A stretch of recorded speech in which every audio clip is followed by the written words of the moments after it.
Tandem Nomads, episode 118.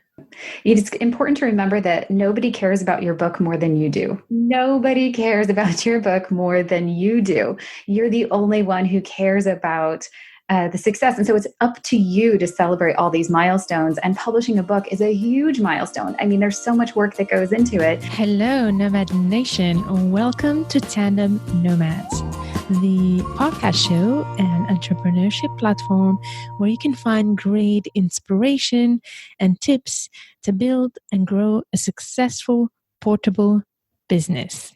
This is your host, Amel Deregi. I'm a marketing and business coach and your host in the show.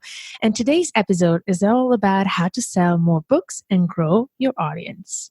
If you're a published author and struggle to increase your book sales, or if you are considering writing a book, this episode is for you. And if you never thought of publishing your book, I think this episode is still going to be useful to you because I would really encourage you to consider writing a book, because books usually are, on top of being greatly rewarding experiences, they're also a great way to set your credibility in the field in which you are in your business. So it's all about helping you selling more books. And we know that today selling books is much easier than yesterday. It's more accessible to a lot of people, the normal people like you and me, but it's also really difficult to really make money out of it. But today we really want to help you do that, make a more strategic move about how you publish and how you sell your book online. So in order to discuss this, I have a great expert who's here with us. So Lisa Ferland, thank you for being here. And are you ready for this ride? I'm so ready, Mel. Thanks. Fabulous. So Nomad Nation, for those of you who don't know Lisa helps indie authors crowdfund their books on Kickstarters and IndieGoGo and self-publish their books with style.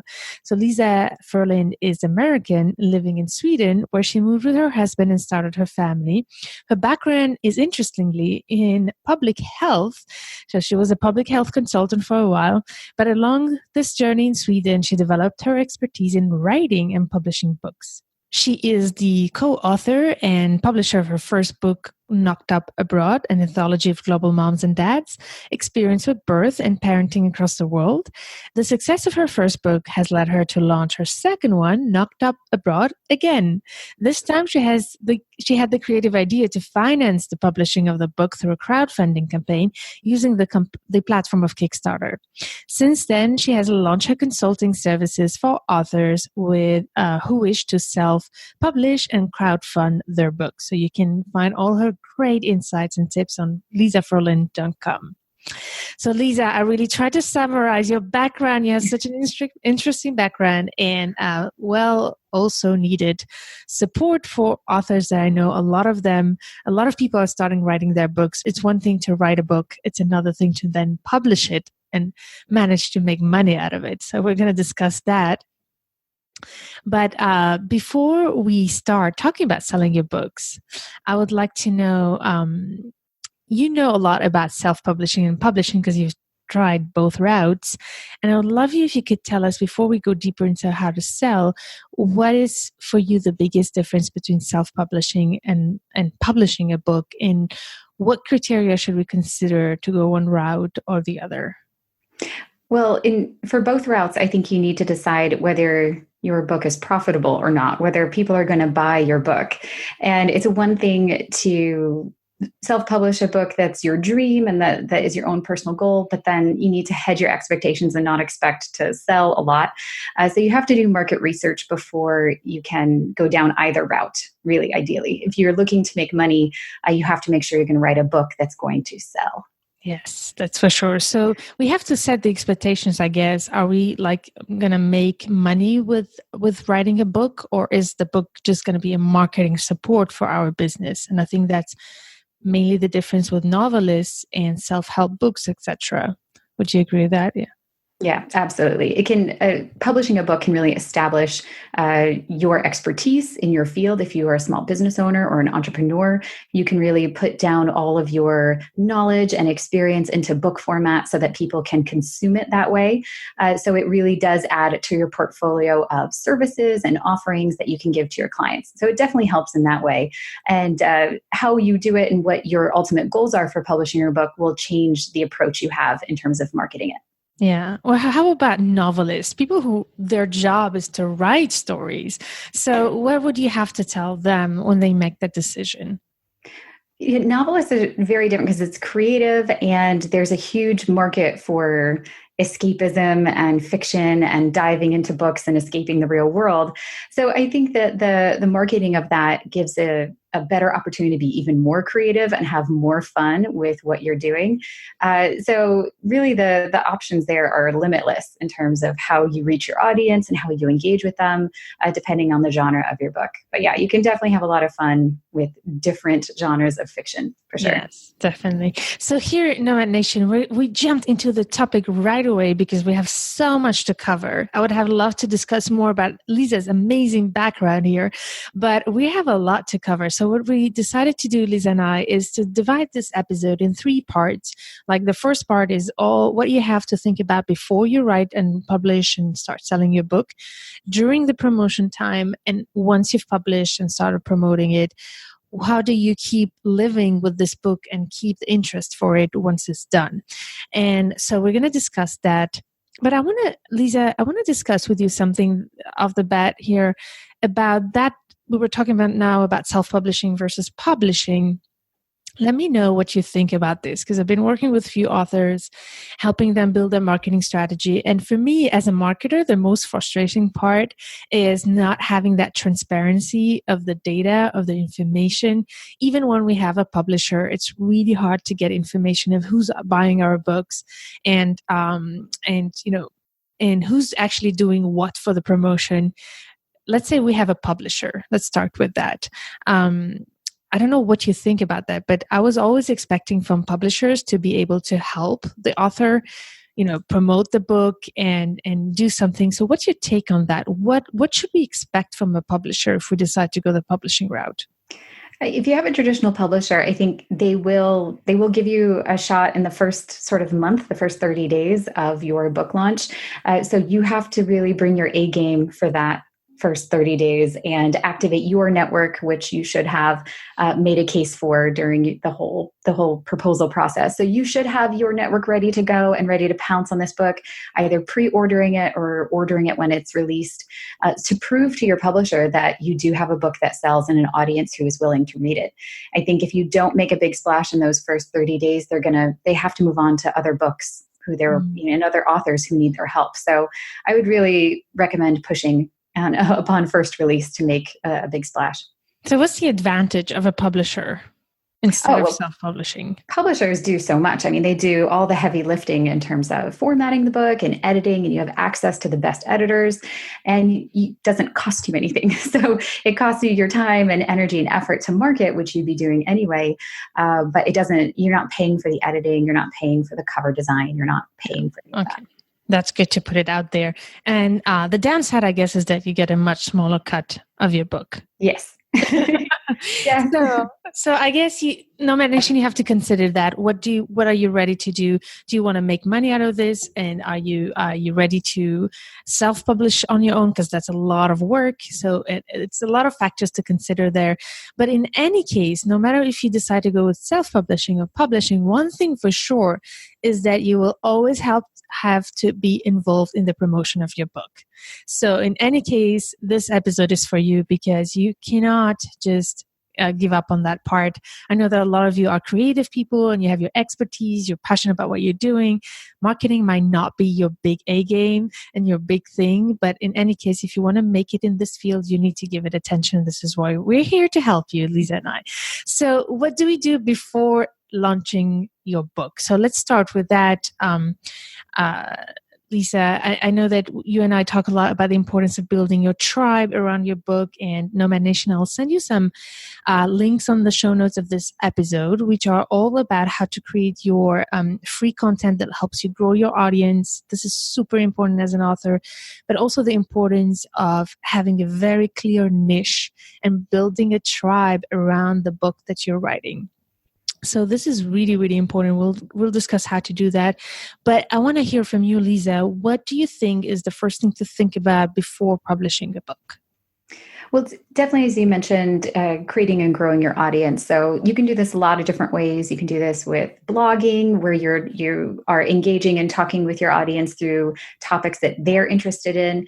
And you can find new people not only by growing your own website, but by guest blogging on other websites that are related to yours and your topic, so that you're tapping into their audience as well and getting them on your newsletter list through all the tips that you mentioned in terms of offering freebies and free content or content upgrades. So it really is getting to know what your audience is interested in, what their issues are, if they're having issues, and then really speak to that and make sure your book answers all those questions.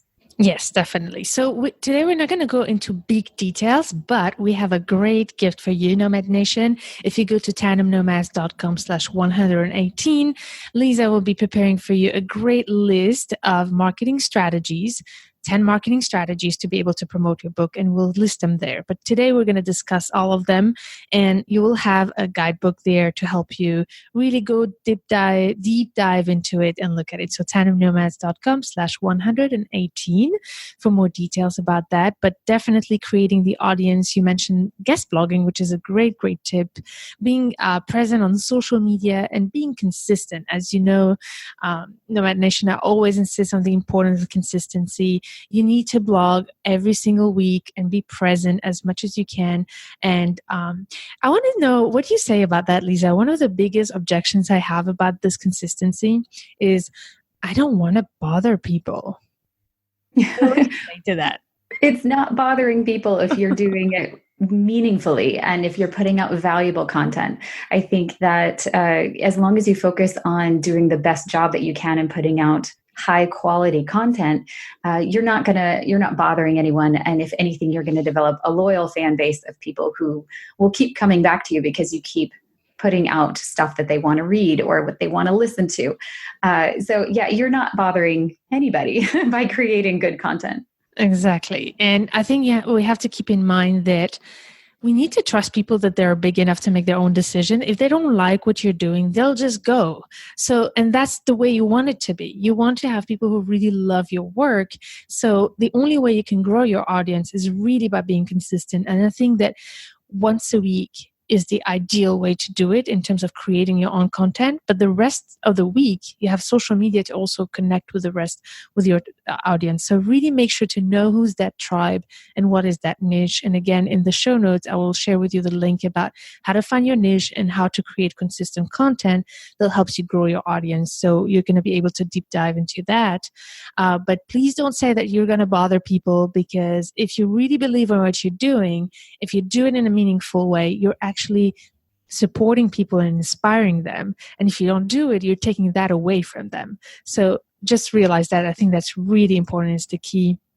There's another strategy, Lisa. Maybe you can tell me more about it. But I love when authors share with us their journey of writing the book. So did you have any experience about that? And can you guide us how you would do it? Yeah, I think readers love seeing the behind the scenes look at anything. I mean, anybody does, right? Like we like to take a look and see how something comes together.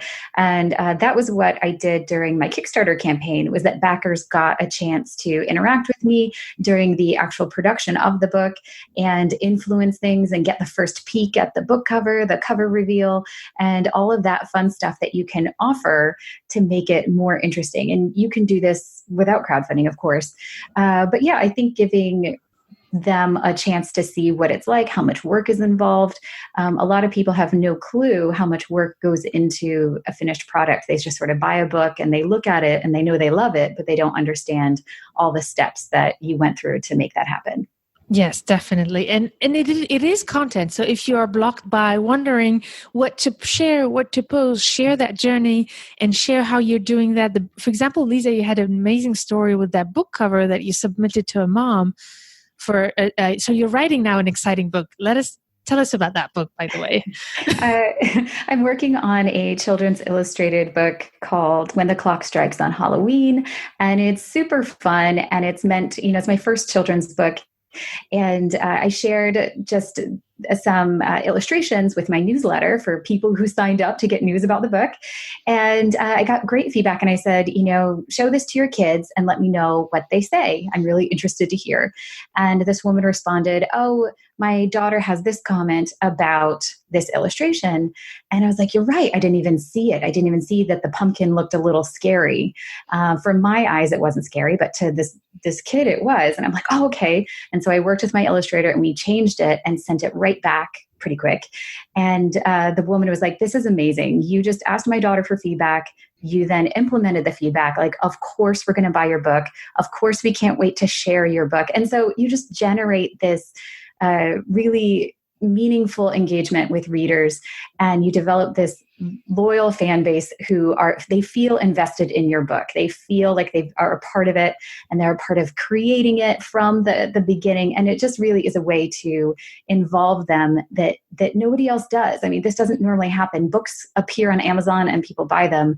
It's rare to involve the reader in the actual creation of the book. So it's a unique approach to doing it, but I think it's a really meaningful way. And I enjoy developing these relationships with the readers. That's fantastic. I love that story so much. And there's another thing that Lisa did is to actually reach out to her newsletter, her mailing list and her contacts and say, listen, I'm creating a VIP list to whom I'm going to share my journey of writing this book, which made it very exclusive.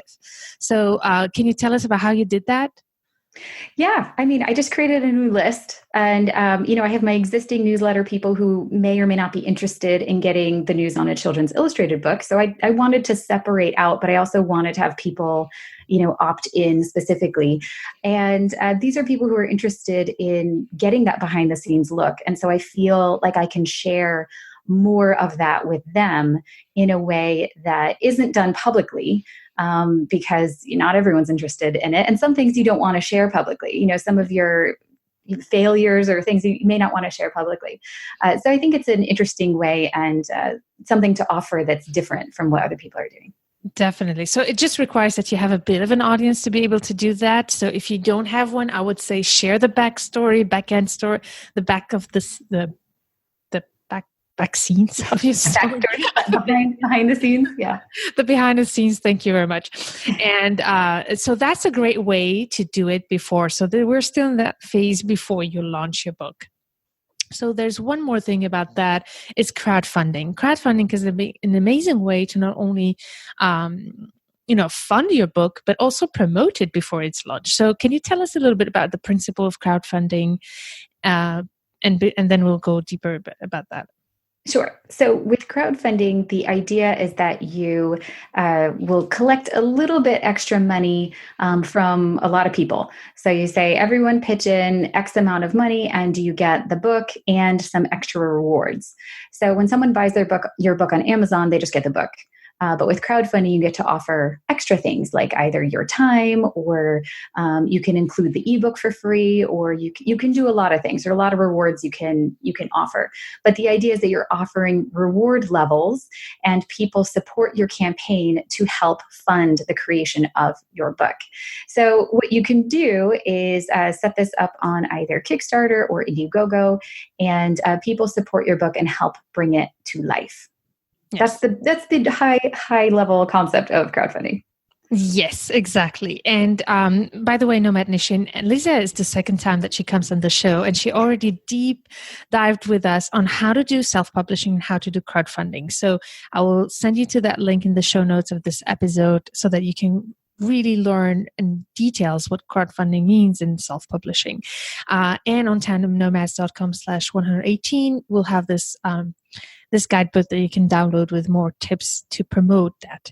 But would you agree, Lisa, that with crowdfunding, before we start doing that, would you encourage people to start first building their audience to be able to take the most benefit of this tool? Yes, absolutely. So unfortunately, a lot of authors try to crowdfund before they have a crowd, and it's in the name. But I think that it's a misunderstanding that crowdfunding on a platform, you will attract attention of the platform. Really, it's like anything else. You have to direct your audience to the platform. So you have to have an audience who's ready to buy your book.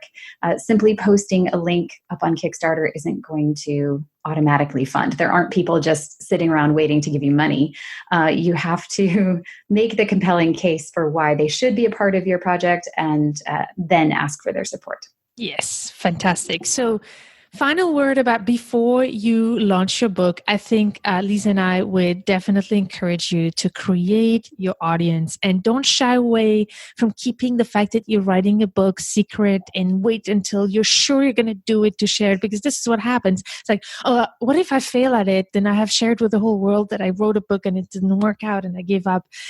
If you're committed to writing this book, know that also sharing it is an amazing way to get accountability and support it and build your audience. So please make sure to build your audience. And if you already have a book, it's not too late, by the way. It's not too late. So make sure to grow your audience. This is really key. And we'll share with you all the resources on tandemnomads.com/118. So now let's go to the second part. While we are during the launch and the promotion of that book, take us, Lisa, through what are the key steps you think we should really think about when we are in the middle of that promotion? Well, let's say you're in the first month of your book launch. You really want to cast a broad net and be everywhere, be as many places as you can be. And so that requires researching bloggers who have your target audience in mind, podcasters. Try to get the attention of the local news. So your local newspaper or even local TV, they may want to feature you as a local author. If you are writing about a social impact issue or something of relevance, of current event relevance and importance, lead with that. And I would just pitch as many people as possible to get that external PR going. And just keep doing that and get in front of as many people as you can during those 30 days of your book launch. Yes, definitely. And I think that also requires a bit of market research before you launch your book. And just write it down. You need to know the people, the places, and the other books in your field that talk about same topics, so that you can trace where are the people who are interested in your genre and in your type of audience. So really important to do that research, so that once and create a relationship with them before you launch, by the way, so that once you launch, it's easier to pitch because you already know them. So a big tip here, make sure to create your relationships in a meaningful way. Follow these people who are in this field, comment on their content, build this relationship, go to their events before you have to launch a book and before you have an ask to make. That's really important. I think you'd agree with me, Lisa. Yeah, absolutely. And I would even say you can go one step further and send them an advanced copy of your book and ask for a reader review or something to put either on the cover of the book or in the interior of your book. If this is a person who's an established expert in your genre or has a really popular New York Times bestseller author, reach out to them and see. They do these things all the time where they read manuscripts and then offer a one-sentence blurb or a four-word blurb about your book. And that can go a long way in terms of marketing and establishing that external credibility. That's an amazing tip. That's a great tip. So do you think would the people do it easily? What should we do in the right way so that we get this reader review?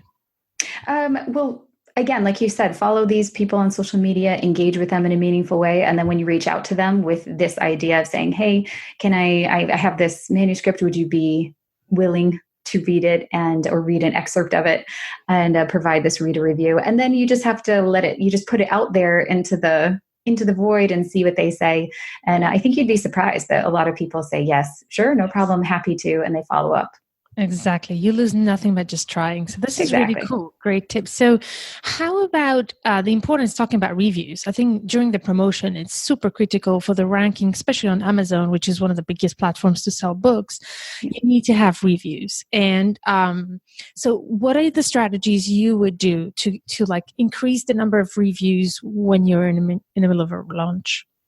So I would say, structurally, when you're looking at your book, when you're selling, let's not worry about hardcover books right now or paperbacks. Let's not worry about that. Let's just focus on the ebook.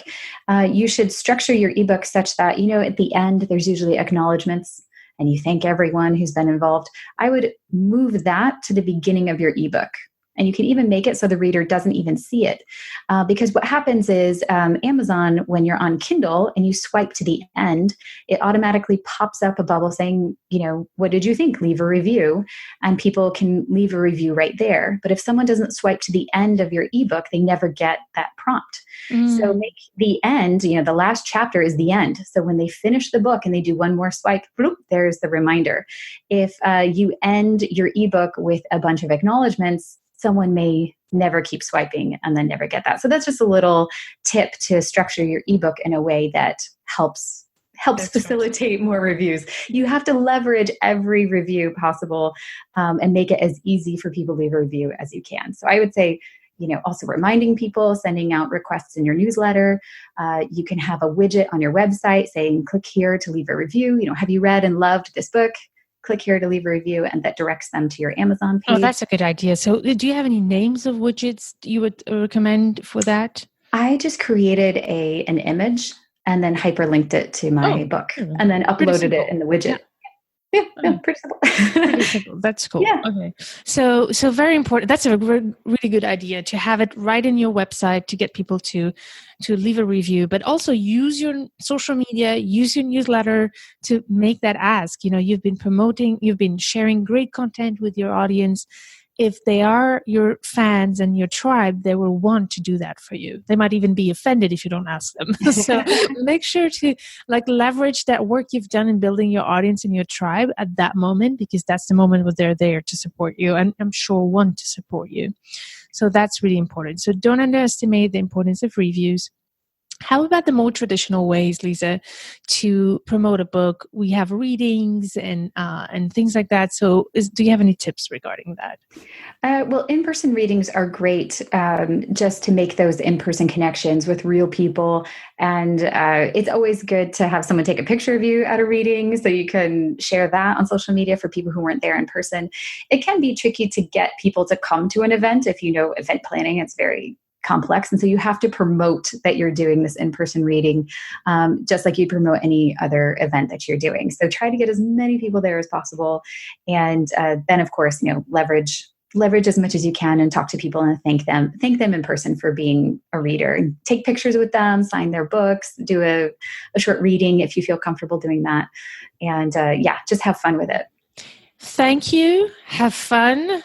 And that's really important, actually, to thank people, to make them feel, appreciated, but also have fun with that. And I think the fact of taking pictures with your readers and asking them to share it on their platforms, by the way, and using a hashtag, for example, so that hashtag leads to more people and you can really measure. We'll talk about measurement.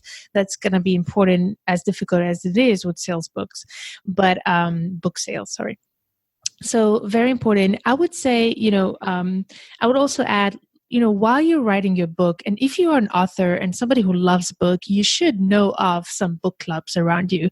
There's a lot of people who self-organize themselves into small book clubs. So you really want to create connections with those small book clubs, because sometimes those small platforms can go a long way, because these are passion. If people take the time to see each other on a weekly basis or monthly basis to exchange their feedback on the book, imagine, what it's going to be for them to have an author who comes to their circle and speak. So you want to use that small, even if it takes more time, it might be a really good way to build really meaningful relationships and be in direct contact with your audience. That's really, really important. And I would say if there's other platforms, bigger book clubs, there are bigger events, and that's also a great way to go and ask them. That a lot of event planners are looking for speakers. So as long as you are authentic in the way you approach and really are clever also about how you approach them. And by the way, I can maybe put the link of the you, me, us strategy, how to pitch an idea. I will put the link there. But, and finally, if you don't find any of these two things, I would say, if you don't find an event, create it. And make it fun, make it a party. I see a lot of authors launching their books and not doing anything about it, or their websites, and not even making it an event. You need to make it a party, make it a cheerful event, share it with your own friends, with your network. And if you don't find a platform, actually, even if you find a platform, I would say, organize a big party, even if it's in your own home. Have people come and serve champagne and make pictures and create an eventful thing around it. It's very important. Don't just go under the radar about this. Very important. I don't know if you see that, Lisa, but I've seen so many book authors launching and just like nothing happened. Yeah, I think it's important to remember that nobody cares about your book more than you do. Mm-hmm. Nobody cares about your book more than you do. You're the only one who cares about the success. And so it's up to you to celebrate all these milestones. And publishing a book is a huge milestone. I mean, there's so much work that goes into it. So you deserve to celebrate. You deserve to throw yourself a party and don't feel bad about it at all. Treat yourself to a fantastic dinner. You can even host a dinner with the author maybe and invite people to that. And, treat these people to a nice event or a dinner or something, and just really use that as an opportunity to celebrate this huge milestone in your career. So well said, Lisa. Nobody cares about your book than yourself. If you don't put it out there, nobody will do it for you. So you need to get out there and celebrate that energy. There's something that happens when you're happy. Other people are happy for you, and they will spread their energy. So don't shy away. I think that's the biggest message I want to share about this second part during the promotion. Don't shy away. So the first one was create your own tribe before you start launching and make sure to have consistent content. The second one is just use every platform to continue relationships and don't shy away. So let's say now you're launched, and I think that's the toughest part is once you launched and once the buzz is gone, how do we stay relevant, after a year, 2 years, 3 years? Because that book, you want it to be sold on a continuous basis. Yes. How do you do that? To get dusty. And you're like, exactly. Here. So tell us about your tips, Lisa. What would you recommend to do once all that crazy phase has passed? And how do we stay relevant on the long term? Right. Well, I think that it's important not to let things sit. So you can always revise your Amazon sales page copy. So how your book looks, the marketing messages around it, and the more reviews you get on Amazon, you can even look in those reviews and see what people are enjoying about it, and use that in your copy, use that in your marketing messages. And I'm not just saying use the actual testimonial, that's great too, but use those words or those parts of the book that people are saying that they're enjoying, because that's exactly what your audience is telling you. So it's actually almost easier in a way once you get going and have all these reviews to get insights as to what readers are liking about your book, so you can customize and modify your marketing messages to be more tailored to that. So in a way, I would say, revise your Amazon sales page every 6 months or so. That's important. See if it changes. The keywords are going to change. So if you're running ads on Amazon, which I encourage you to do, send paid traffic to Amazon. There are different keywords, and they change in their rankings and they change in popularity depending on what people are searching for.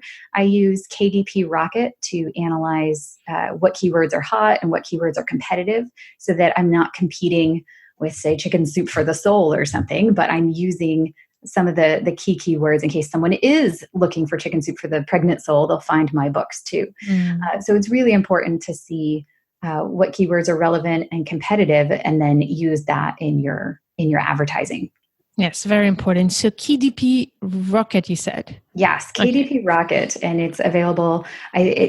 For me, I think it was, I don't remember the exact cost, but it's a one-time fee for the software. And then Dave Chesson, who runs kindlepreneur.com, he continuously updates it. And so you're always getting sort of the latest version of software. And of course, there's tons of tutorials for how to use it and how to use it in your Amazon ads. Fantastic. So I would highly recommend that. Fantastic. So Kindlepreneur is the founder, basically. And I think he has a lot of content on how to learn to make the benefit most of Kindle. So that's another thing to check out.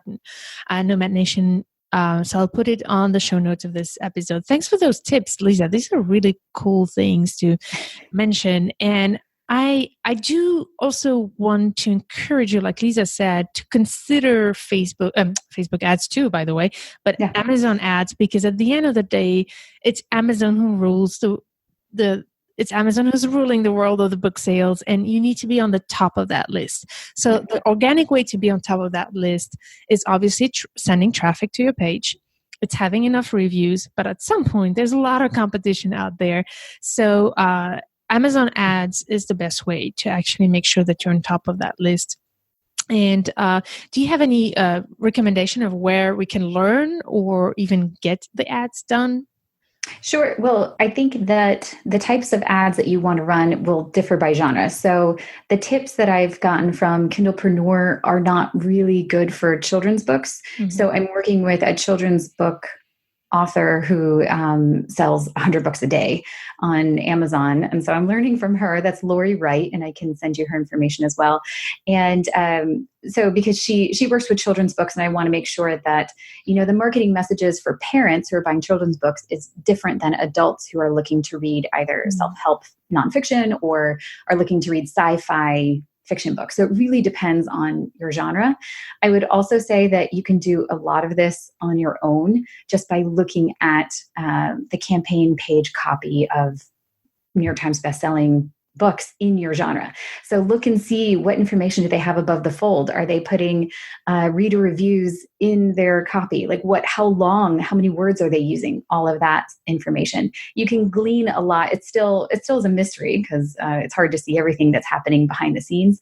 But at least then you can model your page after a successful page. Yes, definitely. So I love that you mentioned that. And that goes back to that important phase that I always hammer on Nomad Nation, the research. Your research. Even as an author, you need to do research. And in order to apply Lisa's tip, you need to have done that research of what are the leading books in my genre and what are the strategies they're implementing, because you want to learn about what's working. And for that, you want to see in your field what's working, because as much as we can give you general advice here, it's very important to go and dig deeper into your field, your specific area of expertise. How is it done there? So that research is important. I want to talk about also the importance of continuing to create that audience connection during that long phase. Is there like a frequency you would recommend to talk about the book or promote it, or a way to promote it without being overly salesy? Because I know that's a big concern for a lot of you here. Yeah, well, I think you can always keep, blogging about relevant topics or things that are slightly related to the book, and then invite people to continue reading.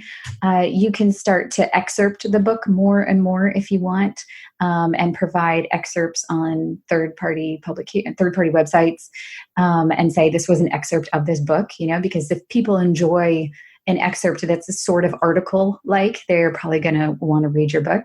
I would just say, honestly, the best way to sell one book is to start writing another.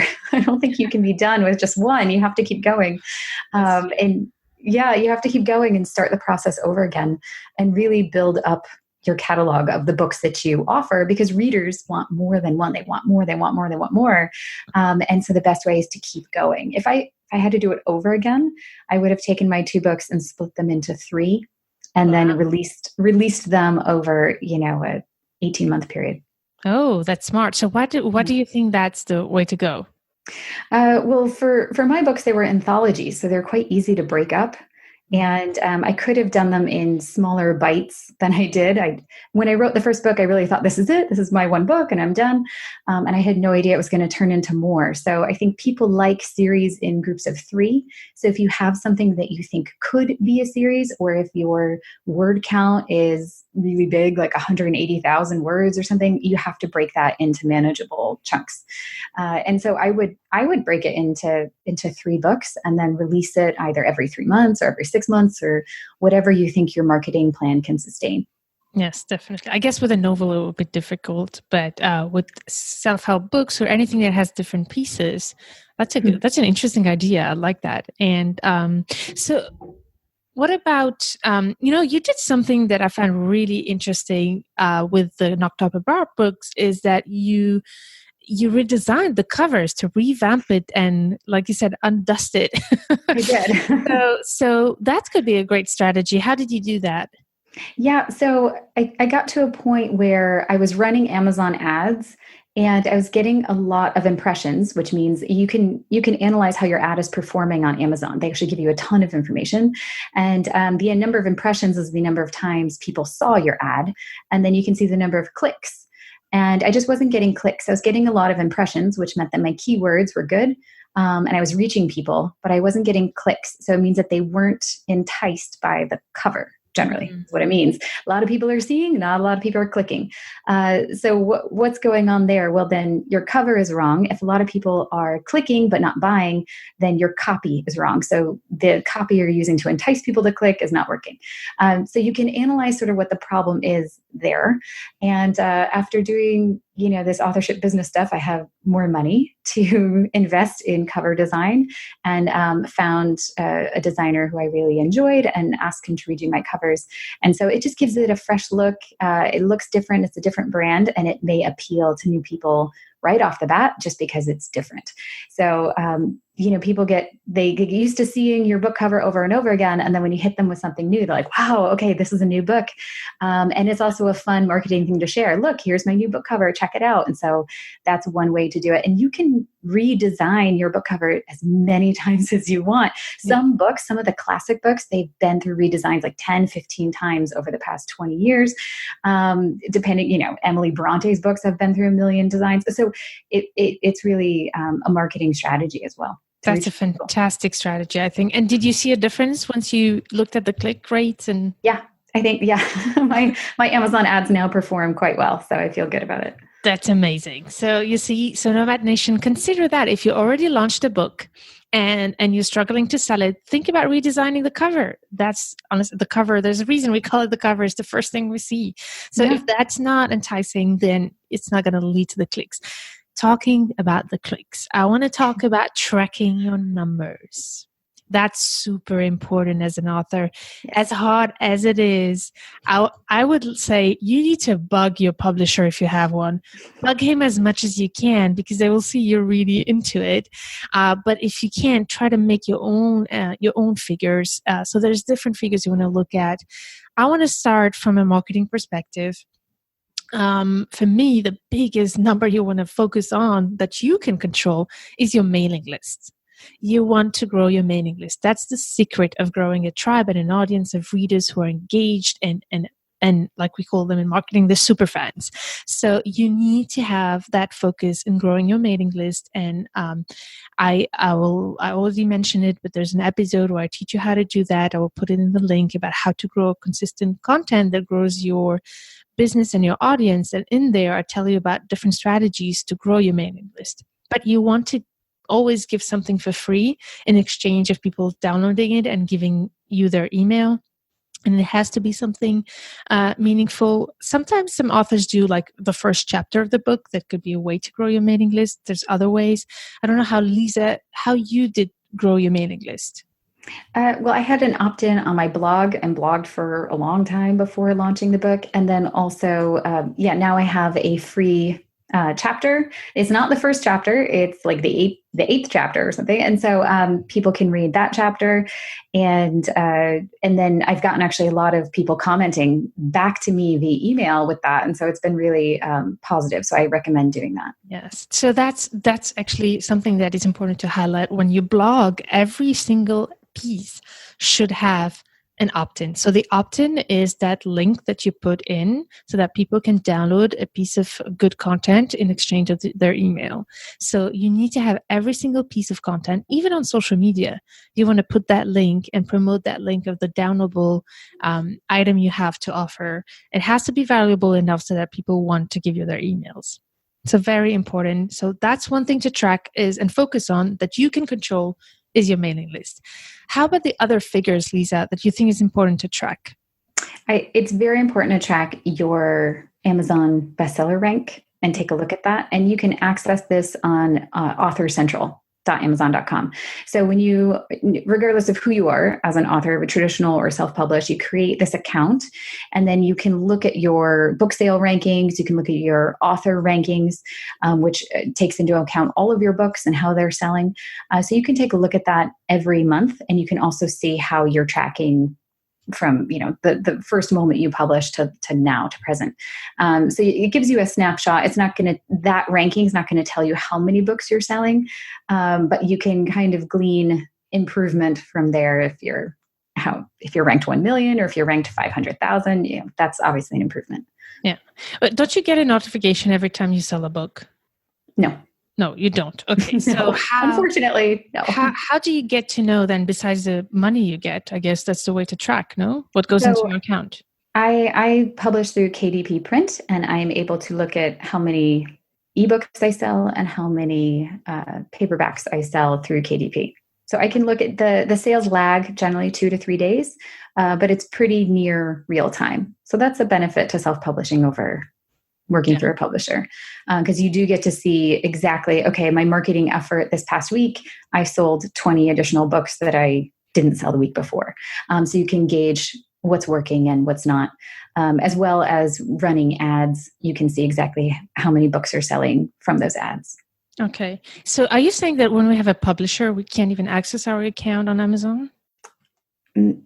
If the publisher puts your book on Amazon, they're designated as the publisher. So no, you can't. I don't believe you can see those behind the scenes dashboard of sales. They have access to that, but you do not. But you can always ask, right? Sure. I don't know if they'll respond to you, but So for me, that's a big downside that I see of publishing, to be honest with you, is so maybe if you can't put the time in self-publishing, sometimes it's better, especially if the publisher is not known. Obviously, if you get into a big publisher, there's no, it's a no-brainer. So we're more talking about smaller publishing. If they can't really, I know that it's a big thing to be published by a publisher. And for me, it's always surprising that we have to actually fight to get through the doors of a publisher. But if they're not doing the job of selling it properly for you, then maybe you want to reconsider, start, first of all, a new book. And if you don't get into a big publisher, then you want to consider self-publishing. I would definitely, and Lisa has great insights for that. I'll make sure to share that with you. She's an expert in self-publishing, and you want to check out, all the tips she has on that. Okay, so that for me is really difficult. So let's just take it. It seems like when you self-publish, you can track better, right? So tell me, what are the things? So you had KDP Print, and you also have your Amazon account that I guess gives you some analytics when you have your own, right? Yes. Yeah. So that helps give you an overall tracking of your performance on Amazon. Now, it's always, we're selling books off Amazon as well. So you need to track those numbers. How many books are you selling? Are you selling to bookstores? Are you selling in person? Are you selling on your website? There's a lot of other ways to sell books that aren't just on Amazon, even though Amazon's the biggest. So I would track that, and you want to do this monthly, ideally, so you can track what's working, keep track of your ad spend, and how many books you net each month, so you can track your progress and stay motivated. Yes, definitely. That's really important. Talking about staying motivated, I think being surrounded with other authors and exchanging on their experiences, that's really important. So make sure that you're not alone in this, and that you surround yourself with people who know about these things, so you can exchange your tips and your insights about your experiences. There's one more thing that I would love to talk about, is how to leverage Goodreads in order to continue that relationship with the audience. What are your insights about that? So Goodreads is is actually owned by Amazon. I don't know if you knew that, but they are where readers hang out and they trust the reviews from Goodreads. So getting a really positive Goodread review, building a relationship there and establishing legitimacy there with those readers is so important for your credibility in terms of selling more books on Amazon.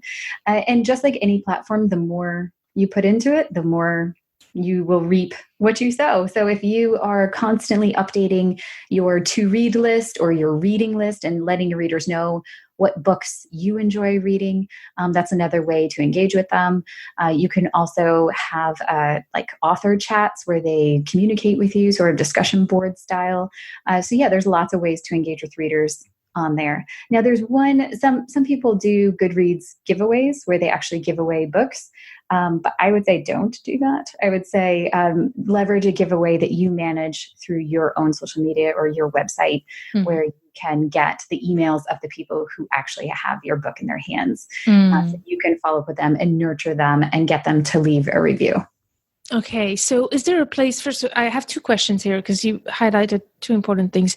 For Goodreads, is there a place you recommend to go learn how to use it best? You can just start using it. I don't know. It's like a social media platform. Yeah, it's another platform for you to find books, leave reviews. That's really huge. I think just being part of the community is leaving reviews. So reading other people's books and then leaving really smart, honest, authentic reviews. The more you do that, the more people will leave reviews for your work. It's exactly the same system as social media. It's all the same.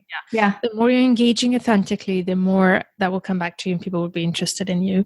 Exactly. But you can also connect with those who left a review for your book and keep that relationship with them, because who knows, you might have another book coming out. So don't give up on those relationships and keep that relationship with those who already left you a review. Exactly. So I think that's important. There's another tip about, putting things on sale or free. Can you tell us about that strategy to push the sales? It's more like promotional times. How do we do that? And how do you recommend to do it the best? Sure. So I don't know how to do this unless you're self-publishing. So this is for self-published authors only. Yeah. But you would mark your ebook as free or take advantage of one of Amazon's free days. You get up to 5 free days on Amazon. And then market that. So really promote it heavily. Let everyone know that your book is available for free, for download only for 24 hours, and drive as many downloads as possible at that free price. Because when a reader buys your book for $0, it counts as a verified purchase. So when they go back and leave a review on Amazon, it'll say verified purchase next to their review, which gets weighted heavier in Amazon's algorithms. They'll value it more. And so therefore it counts more. So the more free reviews you can get, the better it is. And that's really the best strategy for doing something free. And you need to really get it out there to as many people as possible, because only about 3% of people will actually leave a review. So you have to really get hundreds and hundreds of people to download your book. Yeah. So there's two good advantages to this method. Is number one, your statistics in terms of how many downloads you got and the reviews. So you want to push that. But for that to work, again, you need to leverage your audience and your tribe and your mailing list. Make sure to pre-announce it that you're going to do it, so people are ready to press the button, and tell them in advance it's only going to be available for 24 hours. And then you follow up with a request for a review to make sure that people do leave a review. So that's a great, great tool to rank up on Amazon, but you need to work with it. It's not just clicking that button that it run on its own. No one will notice that your book is for free. You have to point people. And there are some really great Facebook groups that talk about free ebooks. So find them, work with the organizers, tell them your book is going to be available so they can promote it within their group. There's always readers who are looking for free books. Reddit has a great community, cheap or free ebooks. There's tons of places where you can go to promote your free ebook on that day. Yeah. Will you mention that in the guidebook, those kind of some examples of groups to do that? Yeah, absolutely. Okay, fantastic. So Nomad Nation, to get that, go to tandemnomads.com/118 and you'll be able to download your guidebook with all these tips and even more insights to be able to grow your audience and sell your books. So we've been talking about a lot of things here. I can't believe we just did that. And is there anything you'd like to add on besides all these tips that we shared? Yeah, I would say just don't ever stop. There's a lot of work involved in all of this, and it's easy to get overwhelmed, but I would say don't stop. Once you've done it, go back, keep tweaking, keep experimenting. Your audience is always changing. Social media is always changing. And you have to keep trying new things and see what strikes. And you never know. I mean, you may create a silly video, and the next thing you know, you see a huge spike in book sales. And you're like, I have no idea how these two are connected, but they are. So yeah, just make it as easy as possible for people to find your book. And once they land there, you keep them there, and they just make it easy for them to click buy. Yes, and don't shy away, Nomad Nation. You have a beautiful gift to share with the world. So I know that authors are usually the most humble people on earth, but it's not being humble to share your book. And the opposite is actually being selfish, I say, because you have something that a lot of people might want to have that you're taking it away. So the key message here is don't shy away and just put the work that it needs for the world to know about it. So thank you so much, Lisa. This was amazing. Thank you. I would love you to tell us briefly what's up in your world. I know you're so active right now. You're having all these courses to help self-publishing, crowdfunding, but you're also launching your own books. Give us a bit of an idea what's happening in your world and where we can find you. Oh, well, you can always find me at lisaferland.com, and I am very active on Facebook and Instagram, so you can find me there as well. Yes, I am currently planning my Kickstarter for the children's illustrated book, so I'm trying to practice what I preach in terms of making sure that all of the work is done before I hit launch, so that my audience is primed and ready to buy. But as you know, it's a ton of work, and there's a lot of behind the scenes effort that goes on. So I have been busy doing that. But yes, I have a course, The Beginner's Guide to Self-Publishing, which walks you through exactly how to set up your book and do all this market research that we're talking about, so you can do your print-on-demand book and get your book to market super easily. And then I also have the Crowdfunding for Authors course, which is super comprehensive and takes you from zero to becoming a crowdfunding expert. So if you're interested in crowdfunding on Kickstarter or IndieGoGo, I would highly recommend that course. And it comes with a 40-minute strategic session with me, which is an added bonus for doing that. So I have been busy with clients and helping authors, and recently I just broke raising over $100,000 on Kickstarter and IndieGoGo. So that was my goal. Wow. And we broke it. So I've helped authors really raise over $100,000. So I'm really proud of that and happy for their success. That's huge. Congratulations, Lisa. You are rocking all your world. So Nomad Nation, please check it out, lisaferland.com. She has some amazing resources there for you. And on tandemnomads.com/118, more specifically regarding how to sell your book.